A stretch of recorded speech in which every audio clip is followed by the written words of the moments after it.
మొత్తానికి ring master task లో భరణి గారు రీతు మధ్య వాళ్ళ తప్పులు ఎంతవరకు ఉన్నాయో గానీ సంచాలకులుగా మాత్రం సంజన గారు 100% ఫెయిల్ అయ్యారు. ఆమె కారణంగానే ఆ మొత్తం టాస్క్ మొత్తం గజిబిజి అయిపోయింది. ఫైనల్ గా సంచాలకులుగా ఉన్నటువంటి సంజన గారు రీతుని విన్ అయినట్టు ప్రకటించారు. దీని తర్వాతకి జరిగినటువంటి పరిణామాలు కళ్యాణ్కి భరణి గారికి మధ్య జరిగిన ఆర్గ్యుమెంట్స్ కావచ్చు, ఇవన్నీ ఒక లెవెల్ కు వెళ్ళిపోయినాయి.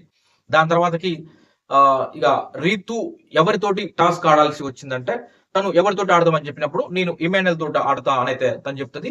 దాని తర్వాతకి రీతుకి ఇమాన్యుయల్ కి మధ్య ఒక టాస్క్ జరుగుతుంది. ఆ టాస్క్ లో అవలీలగా రీతు ఇమాన్యుయల్ మీద విజయం సాధిస్తుంది. కానీ ఆశ్చర్యం అనిపించింది, ఏంటి ఇమాన్యుయల్ ఇంత స్ట్రాటజీలు వేసి అది చేసి ఇది చేసి ఫైనల్ గా రీతు చేతిలో అయితే ఓటమి పాలయ్యారు. ఫైనల్ గా మళ్ళీ రీతు ఇంకా మిగిలింది Kalyan and Ritu.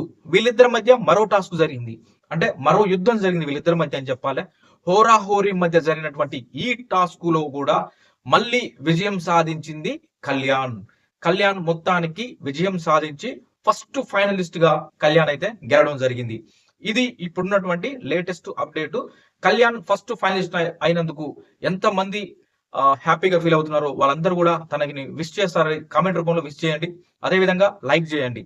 Kalyan first finalist అవడమే కాదు, అతడు నెక్స్ట్ వీక్ కూడా నామినేషన్స్ లోకి రాడు. కాబట్టి కళ్యాణ్ ఉన్నటువంటి ఫ్యాన్స్ ఖచ్చితంగా కళ్యాణ్ అంటు పెట్టుకునే ఉంటేనే కళ్యాణ్ విన్నర్ అవుతాడు.